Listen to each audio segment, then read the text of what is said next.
हो चुका है आगाज रन का, युग बदलने की तैयारी, जीत उसी की होगी जिसका संघर्ष है जारी। जय हिंद प्यारे साथियों, स्वागत है आप सभी का आपके अपने YouTube चैनल हीरा क्लासेस में।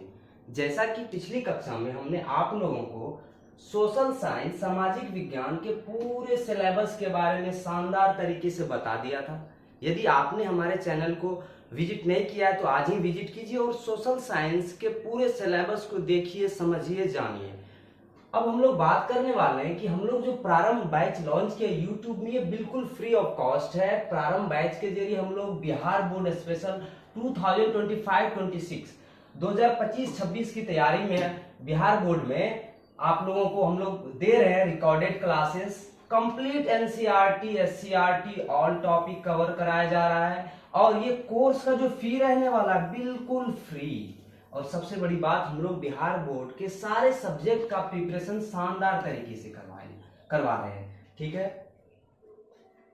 अब हम लोग चलते हैं सोशल साइंस में। टोटल जो 4 बुक्स है, हिस्ट्री, पॉलिटी, ज्योग्राफी और इकोनॉमिक्स, उसी में से जो पहला बुक है आप लोगों का हिस्ट्री इतिहास, उसी का आज हम लोग शुभारंभ करने वाले हैं। समझिएगा कि हिस्ट्री में जो है टोटल 8 चैप्टर है। तो 8 चैप्टर में से जो पहला चैप्टर आप लोगों का आता है यूरोप में राष्ट्रवाद, उसी का हम लोग शुभारंभ करेंगे। लेकिन इतिहास को पढ़ने से पहले हम लोग जानेंगे आखिर इतिहास है क्या, उसके बेसिक चीजों को समझेंगे, बेसिक कॉन्सेप्ट को समझेंगे, तभी हम लोग इतिहास का जो फर्स्ट चैप्टर है उसको शुभारंभ करेंगे। ठीक है, तो समझिएगा आप लोग बेसिक चीजों को। एक और चीज, हम लोग जो आप लोगों को पढ़ाने वाले, हम जो पढ़ाने वाले इतिहास, इसमें आप लोगों को कहानी के माध्यम से शानदार तरीके से कोई भी इवेंट्स, घटनाएं, क्या हुआ, किस तरीके से हुआ, सभी चीजों को बारीकी से बताएंगे, एकदम शानदार तरीके से बताएंगे। जुड़ जाइए हमारे साथ, वीडियो को लाइक कर दीजिए और चैनल को सब्सक्राइब कर दीजिए। समझिएगा इतिहास क्या है। इतिहास ऐसे मॉडर्न डिफिनेशन में बोला जाता है, history is unending dialogue between present and past. इतिहास अतीत और वर्तमान के बीच नहीं समाप्त होने वाला संवाद है। ठीक है, लेकिन जनरली इतिहास को बोलते हैं हम लोग अतीत का अध्ययन। इतिहास को क्या बोलते हैं हम लोग? अतीत का अध्ययन। अतीत का अध्ययन। ठीक है, इतिहास 2 शब्दों से मिलकर बना है, इति और हास। इति और हास। इति मतलब होता है बीता हुआ, इति मतलब होता है बीता हुआ। ठीक है, बीता हुआ। और हास मतलब होता है घटनाएं। यानी ये दोनों को अगर एक जगह मर्ज कर दे, यानी कि बीता हुआ घटना। ठीक है, बीता हुआ घटना इतिहास है, ऐसा बोला जाता है। लेकिन हम लोग अब बड़े हो चुके हैं, क्लास 10th के स्टूडेंट हैं, तो उसमें ये नहीं चलेगा बीता हुआ घटना इतिहास है, बिल्कुल नहीं। बीता हुआ घटना इतिहास है, लेकिन बीती हुई उन्हीं घटनाओं को हम लोग इतिहास में पढ़ेंगे जिसका हमारे पास साक्ष्य है, प्रमाण है, सबूत है। यदि हमारे पास कोई घटना घटित हुई, उसका प्रमाण नहीं है, सबूत नहीं है, तो बिल्कुल हम लोग उसके इतिहास में नहीं कंसीडर करेंगे। इतिहास में उन्हीं चीजों को कंसीडर किया जाएगा जिसका हमारे पास प्रमाण है, सबूत है, साक्ष्य है। तो उम्मीद है कि आप लोग समझ गए होंगे आखिर इतिहास क्या है। बच्चों को इतिहास बहुत पेचीदा लगता है, इतना इतना बड़ा घटना हुआ, इतने सारे इवेंट्स, कैसे इसको माइंड में रखेंगे, कैसे याद रखेंगे। हम सभी चीजों को आप लोगों को बारीकी से कवर करवाएंगे कि क्या घटना हुआ, आखिर कोई घटना हुआ तो क्यों हुआ, रिलेट करके बताएंगे। फिर समझिएगा कि आखिर इतिहास क्या है। कोई भी घटना हो, जैसे 1789 की फ्रांसीसी क्रांति हुई, आखिर क्यों हुई, उसके बारे में जब हम लोग चैप्टर में आएंगे तो बताएंगे, वो भी विस्तार तरीके से। अब समझिएगा, हमने अभी आप लोगों को बताया कि इतिहास क्या होता है। अब समझिएगा इतिहास के फादर कौन है। आखिर ये इतिहास जो लिखा, आखिर किसी ने तो पहली बार बताया होगा इतिहास के बारे में, तभी तो उनको हम फादर बोलते हैं। तो इतिहास का जो पिता है, इतिहास का पिता जो है, इतिहास का पिता बोला जाता है हेरोडोटस को। इतिहास का पिता किन्हें बोला जाता है? इतिहास का पिता हेरोडोटस को। हेरोडोटस इतिहास का पिता बोला जाता है हेरोडोटस को। हेरोडोटस।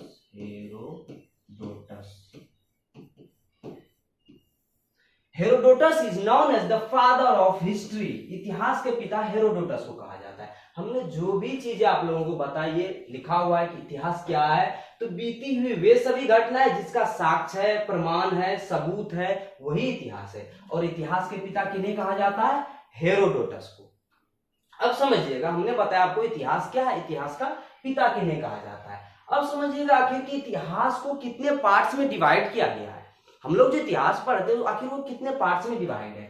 इतिहास मेनली दो पार्ट्स में डिवाइड है, भारत का इतिहास और विश्व का इतिहास, यानी Indian history and world history. और भारतीय इतिहास को भी तीन पार्ट में डिवाइड किया गया। गौर से समझिएगा, ध्यान दीजिएगा बारीकी से। भारतीय इतिहास को तीन पार्ट में बांटा गया है, प्राचीन भारत यानी एंसेंट इंडिया, मध्यकालीन भारत यानी मेडाइवल इंडिया, और आधुनिक भारत यानी मॉडर्न इंडिया। ये जो प्राचीन भारत है ये 750 ईस्वी से पहले का इतिहास, 750 ईस्वी से पहले जो भी घटनाएं घटित हुई सभी चीजों को हम लोग प्राचीन भारत में पढ़ेंगे, ठीक है। और ये जो मध्यकालीन भारत है, मध्यकालीन भारत का शुरुआत होता है 750 ईस्वी के बाद, 750 ईस्वी से लेकर के 1750 ईस्वी तक, इन सभी चीजों को हम लोग पढ़ेंगे मध्यकालीन भारत में। यानी दिल्ली सल्तनत से लेकर के मुगल दरबार बाबर, हुमायूं, अकबर, जहांगीर, शाहजहां, औरंगजेब, इन सभी के बारे में हम लोग पढ़ेंगे मध्यकालीन भारत में। और ये ताजमहल जो है, famous palace of India, Taj Mahal, इन सभी चीजों के बारे में मध्यकालीन भारत में पढ़ा जाता है। और एक है आधुनिक भारत। ये आधुनिक भारत बहुत ही इंपॉर्टेंट पार्ट है इतिहास का। अंग्रेजों के आने से लेकर के अंग्रेजों के जाने तक का काल, यानी 1750 से लेकर के 1750 ईस्वी से लेकर के अभी तक का समय, इस सभी को अभी तक का समय, ये सभी को हम लोग आधुनिक भारत में पढ़ते हैं कि आखिर अंग्रेज जो आया भारत को 200 वर्षों तक गुलाम रखा, किस तरीके से भारत के वीर जवानों ने अपने प्राणों की आहुति देकर भारत को स्वतंत्रता दिलाई, और बहुत सारे इवेंट्स हुई, बहुत सारी घटनाएं, सभी चीजों को हम लोग आधुनिक भारत में पढ़ेंगे, ठीक है। ये था आपको भारत का इतिहास, और एक पार्ट होता है विश्व का इतिहास, ठीक है। और मेनली हम लोग जो पढ़ने वाले हैं क्लास 10th में आधुनिक भारत का इतिहास और विश्व का इतिहास, ये दोनों चीजों को हम लोग क्लास 10th में पढ़ेंगे, कवर करेंगे। भारतीय इतिहास और विश्व का इतिहास तो पढ़ते हैं, लेकिन भारतीय इतिहास का जो आधुनिक भारत का इतिहास है ये वाला पार्ट, और विश्व इतिहास का पार्ट, ये दोनों पार्ट को हम लोग इतिहास यानी कि क्लास 10th के सिलेबस में कवर करेंगे, हिस्ट्री के सिलेबस में, ठीक है। उम्मीद है कि समझ गए होंगे कि आखिर ये इतिहास क्या है, इतिहास के फादर किन्हें कहा जाता है, और भारतीय इतिहास क्या है, भारतीय इतिहास कितने पार्ट्स में डिवाइड है, और विश्व का इतिहास क्या है, ये सभी चीजें समझ गए होंगे, ठीक है। अब हम लोग समझने वाले हैं इतिहास के कुछ बेसिक टर्म्स। यदि वो टर्म्स आप लोगों को पता रहेगा तो इतिहास को समझने में कोई परेशानी नहीं होने वाली है। जैसे कहीं कहीं चर्चा आ जाता है कि 15वीं शताब्दी को कोई घटना हुआ, 16वीं शताब्दी को कोई घटना हुआ, तो ये शताब्दी क्या होता है, ये दशक क्या होता है। और एक और टर्म आता है एरा। ये एरा क्या होता है, हिंदी में बोलते हैं ईरा और इसको बोलते हैं एरा। ये एरा क्या होता है, ये सभी चीजों को हम लोग अभी समझेंगे और जानेंगे, फिर हम लोग चैप्टर को स्टार्ट करेंगे, ठीक है। तो समझिए ये शताब्दी क्या होता है। शताब्दी नाम से ही लग रहा है शताब्दी, 100 वर्षों का समय, 100 वर्षों का जो काल होता है उसे हम लोग शताब्दी बोलते हैं, शताब्दी में कंसीडर करते हैं 100 वर्षों का समय, ठीक है। अगला जो पार्ट आता है वो दशक। ये दशक क्या है, 10 वर्षों का समय दशक है, ठीक है। 10 वर्षों का इतिहास को हम लोग दशक में पढ़ते हैं। और एक एरा क्या होता है, 30 वर्षों का इतिहास, 30 वर्षों का जो समय होता है उसको हम लोग एरा बोलते हैं, 30 वर्षों का समय, इसको हम लोग एरा समझते हैं। इतिहास में ये सब टर्म्स है कि दशक, शताब्दी, एरा, इन चीजों को समझना बहुत जरूरी है, ठीक है। उम्मीद करता हूं समझ गए होंगे कि शताब्दी क्या होता है, दशक क्या होता है और एरा क्या होता है। अब हम लोग आगे बढ़ते हैं। एक और टर्म आता है इतिहास में, बच्चे लोग काफी कंफ्यूज होते हैं, एडी और बीसी। ध्यान से समझिएगा, वीडियो को लाइक कर दीजिएगा, शेयर कर दीजिएगा, बहुत ही इंपॉर्टेंट टर्म्स है हम लोग बता रहे हैं, एडी और बीसी। ये एडी क्या होता है, बीसी क्या होता है। हिंदी में इसी को हम लोग बोलते हैं ईस्वी और ईस्वी पूर्व। समझिएगा ये एडी और बीसी, एडी और बीसी।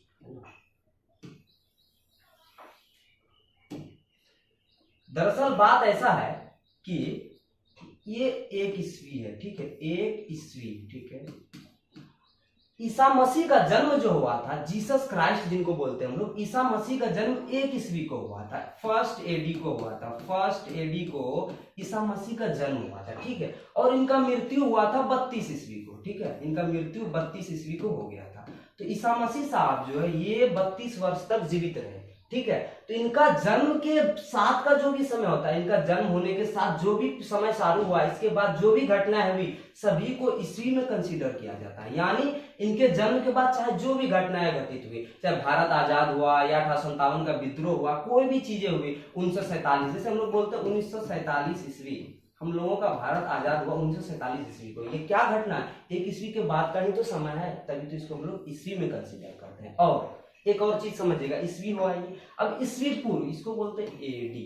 अब हम लोग बात करते हैं ईस्वी पूर्व यानी बीसी, बिफोर क्राइस्ट, बीसी ईस्वी पूर्व।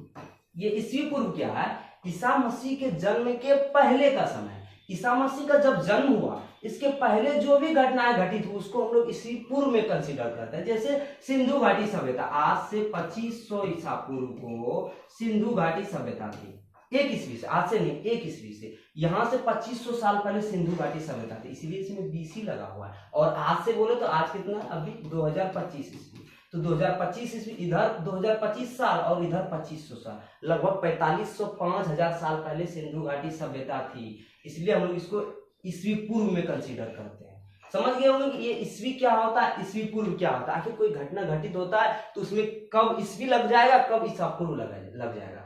अगर वो घटना ईसा मसीह के जन्म के बाद हुआ है तो उसको ईस्वी में कंसीडर करेंगे। अगर कोई घटना ईसा मसीह के जन्म के पहले हुआ है तो उसको ईस्वी पूर्व में कंसीडर करेंगे। तो उम्मीद है कि अब आगे से आप लोग ईस्वी और ईस्वी पूर्व में बिल्कुल कंफ्यूज नहीं रहिएगा, ठीक है। ये था ईस्वी और ईस्वी पूर्व, कुछ बेसिक चीजें थी इतिहास के बारे में। अब हम लोग इंटर करते हैं अपने चैप्टर में, समझिएगा। इतिहास में टोटल 8 चैप्टर है, टोटल 8 चैप्टर हम लोगों को पढ़ने हैं इतिहास में। और उसी 8 चैप्टर में से जो हम लोगों का पहला चैप्टर है, हम लोगों का जो फर्स्ट चैप्टर है यूरोप में राष्ट्रवाद, ये इतिहास हुआ। इसका जो फर्स्ट चैप्टर है यूरोप में राष्ट्रवाद, नेशनलिज्म इन यूरोप, इस चैप्टर को हम लोग पढ़ेंगे बारीकी से, बिल्कुल बारीकी से समझेंगे, ठीक है, समझिएगा। अब हम लोग चैप्टर के हेडिंग पे आते हैं कि पहला जो चैप्टर है आप लोगों का यूरोप में राष्ट्रवाद। चैप्टर का नाम से पता चल रहा है कि चैप्टर क्या कहना चाह रहा है, समझिएगा गौर से। ये यूरोप क्या है भाई, यूरोप में राष्ट्रवाद। तो सबसे पहली बात तो ये यूरोप क्या है, फिर समझेंगे कि हम लोग राष्ट्रवाद क्या है। यूरोप समझिएगा क्या है, ये यूरोप क्या है। यूरोप सबसे बड़ी बात ये है कि यूरोप क्या है, एक महादेश है। यूरोप क्या है, महादेश है।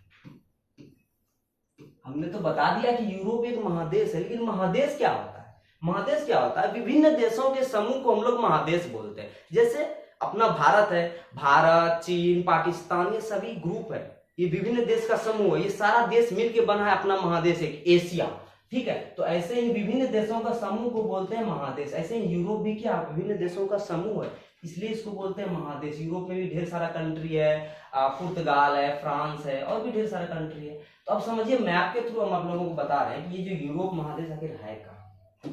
देखिए ये है वर्ल्ड मैप, इसमें देखिए पूरे वर्ल्ड में टोटल 7 महादेश है। एक हुआ आप लोगों को एशिया, ठीक है, दूसरा हुआ यूरोप, ठीक है, तीसरा हुआ अफ्रीका, ठीक है, उसके बाद उत्तरी अमेरिका, दक्षिणी अमेरिका, ऑस्ट्रेलिया और अंटार्कटिका। पूरे वर्ल्ड में टोटल 7 महादेश है। इसी में से ये जो एक महादेश है अपना एशिया, एशिया महादेश, यहीं पे हम एशिया है ना, इसी महादेश में हम लोग हैं। हम लोग का जो कंट्री है ये इंडिया, इसी महादेश में तो है, एशिया के महादेश, एशिया महादेश में इंडिया।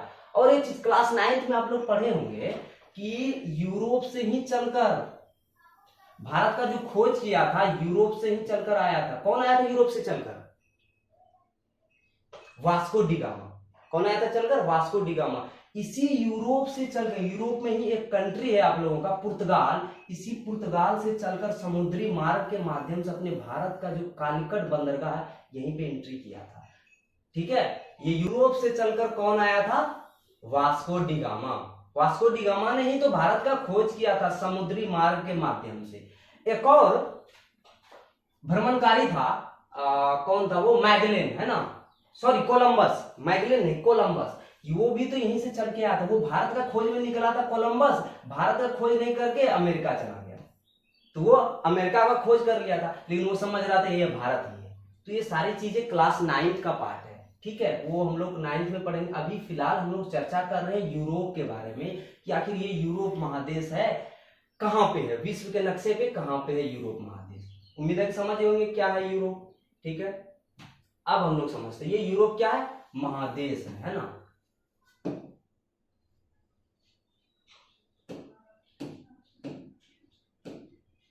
अब समझिएगा ये राष्ट्रवाद क्या होता है। आप लोग समझ गए होंगे कि यूरोप क्या है, एक महादेश है। अब समझिए कि राष्ट्रवाद क्या होता है, ये राष्ट्रवाद क्या शब्द है। राष्ट्रवाद समझिए क्या होता है। राष्ट्रवाद का मेनली अर्थ होता है अपने देश के प्रति लगाव या प्रेम की भावना, इसी को हम लोग बोलते हैं राष्ट्रवाद। अपने देश के प्रति लगाव या प्रेम की भावना, यही तो है राष्ट्रवाद।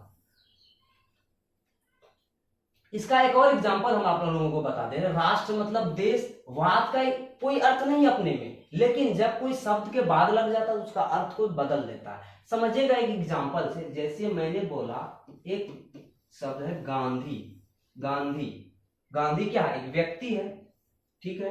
गांधी में यदि हम लोग वाद लगा दिए तो वो हो गया गांधीवाद, यानी कि गांधी जी ने जो विचार दिया उसको बोलेंगे हम लोग गांधीवाद, और इस विचार को जो माना उसे बोलेंगे हम लोग गांधीवादी। समझिएगा इसको, देखिए गांधी एक व्यक्ति है, इसने जो विचार दिया उसको बोलेंगे हम लोग गांधीवाद, और इस विचार को जो व्यक्ति ने अपनाया, जो व्यक्ति ने फॉलो किया, उसी को बोलेंगे हम लोग गांधीवादी। ऐसे एक व्यक्ति था मार्क्स, कार्ल मार्क्स जिसको बोलते हैं हम लोग मार्क्स, ठीक है, मार्क्स, कार्ल मार्क्स शॉर्टकट में मार्क्स। मार्क्स ने जो विचार किया उसे बोलते हैं हम लोग मार्क्सवाद, मार्क्सवाद, मार्क्सवाद, ठीक है। और इसके विचार को जिन्होंने फॉलो किया उसे बोलते हैं हम लोग मार्क्सवादी, मार्क्सवादी, है ना। ये गांधी जी एक व्यक्ति है, इन्होंने जो विचार दिया उसे बोलेंगे हम लोग गांधीवाद, और इनके विचार को जिन्होंने फॉलो किया उसको बोलेंगे हम लोग गांधीवादी व्यक्ति। बोलता है कि गांधीवादी व्यक्ति है ये। अब समझिए ये मार्क्स एक व्यक्ति है, इन्होंने जो विचार दिया उसे बोलेंगे हम लोग मार्क्सवाद, और इसके विचार को जिन्होंने फॉलो किया उसे बोलेंगे हम लोग मार्क्सवादी। सेम यही टर्म तो राष्ट्रवाद में भी यूज होता है। राष्ट्र यानी देश, देश के प्रति प्रेम या लगाव की भावना, ये हुआ राष्ट्रवाद। और ये भावना जिस व्यक्ति में पनपा, जिस व्यक्ति में आया, उस व्यक्ति को हम लोग बोलेंगे राष्ट्रवादी व्यक्ति, है कि नहीं, राष्ट्रवादी व्यक्ति, ठीक है। समझे कि ये राष्ट्रवाद क्या होता है, यानी राष्ट्र यानी देश, देश के प्रति लगाव या प्रेम की भावना, ये हुआ राष्ट्रवाद। और ये भावना जिस व्यक्ति में पनपा फैला उसी को बोलेंगे हम लोग राष्ट्रवादी व्यक्ति। तो ये था सार कि आखिर ये यूरोप क्या है और राष्ट्रवाद क्या है। यानी यूरोप एक महादेश है, और इस महादेश में लोगों में अपने देश के प्रति लगाव, प्रेम की भावना, राष्ट्र के प्रति प्रेम की भावना कैसे जागृत हुई, इस चीजों को हम लोग समझेंगे यूरोप में राष्ट्रवाद वाले चैप्टर में, ठीक है। अब एक और टर्म आता है अति राष्ट्रवाद, ठीक है। अब एक और टर्म आता है आप लोगों का अति राष्ट्रवाद। ये अति राष्ट्रवाद क्या है, अति राष्ट्रवाद क्या है। अति राष्ट्रवाद बहुत ही खतरनाक है, अति राष्ट्रवाद बहुत ही खतरनाक है। क्यों? क्योंकि यही विचारधारा किसमें उभरा था, नेपोलियन में, मुसोलिनी में। अति राष्ट्रवाद क्या होता है समझिएगा, यानी एक ही विचारधारा से पूरे देश को चलाना। जैसे आज हम भारत के नागरिक हैं, यदि भारत में आज मोदी सरकार कहे कि हम हिंदू के धारा से, हिंदू के विचारधारा से पूरे देश को चलाएंगे, क्या ये पॉसिबल है? बिल्कुल नहीं। ऐसे ही बोलेंगे कि मुस्लिम के विचारधारा से हम पूरे देश को चलाएंगे, बिल्कुल नहीं, ये भी गलत है। तो ये संप्रभु राष्ट्र है, यानी कि सभी विचारधारा को समान रूप से माना जाएगा, ठीक है। लेकिन ऐसा नहीं करता था नेपोलियन, नेपोलियन हो या मुसोलिनी हो, वो लोग क्या करता था, एक विचारधारा से पूरे देश को चलाना चाहता था। इसलिए इसी को बोलते हम लोग क्या, अति राष्ट्रवाद। उम्मीद है कि समझ गए होंगे कि ये राष्ट्रवाद क्या है, अति राष्ट्रवाद क्या है, और यूरोप में राष्ट्रवाद जो फर्स्ट चैप्टर है वो भी आप लोग समझ गए होंगे। अगले क्लास में हम लोग बात करेंगे कि आखिर यूरोप में राष्ट्रवाद की शुरुआत कैसे हुई, कहां से हुई, आखिर यूरोप में ही राष्ट्रवाद क्यों शुरू हुआ। दरअसल बात ऐसी है कि यूरोप में एक देश है फ्रांस, ठीक है। फ्रांस में एक शासक था लुई 16वां, बहुत ही निरंकुश शासक था। उसी के शासन काल में जो है यूरोप की जनता बहुत ही ज्यादा परेशान थी, आहट थी बहुत ज्यादा राजा के शासन से। तो इस चीजों के बारे में जब हम लोग आगे क्लास में करेंगे तो 1789 की फ्रांसीसी क्रांति, ठीक है, 1789 की फ्रांसीसी क्रांति और लुई 16वां फ्रांसीसी क्रांति और एक शासक था लुई 16वां, उसके बारे में जब हम लोग चैप्टर में इंटर करेंगे तो फिर पढ़ेंगे। मैंने आप लोगों को अभी सिर्फ ये बताया कि ये हेडिंग जो है चैप्टर का जो नाम है यूरोप में राष्ट्रवाद, ये है क्या, ठीक है। उम्मीद है कि आप लोग पूरा समझे होंगे कि आखिर यूरोप में राष्ट्रवाद क्या है, कैसे पूरे यूरोप में राष्ट्रवाद फैला, तो समझ गए होंगे उम्मीद करता हूं। यदि वीडियो आप लोगों को अच्छा लगा तो हमारे चैनल को सब्सक्राइब कीजिए, वीडियो को लाइक कीजिए। धन्यवाद।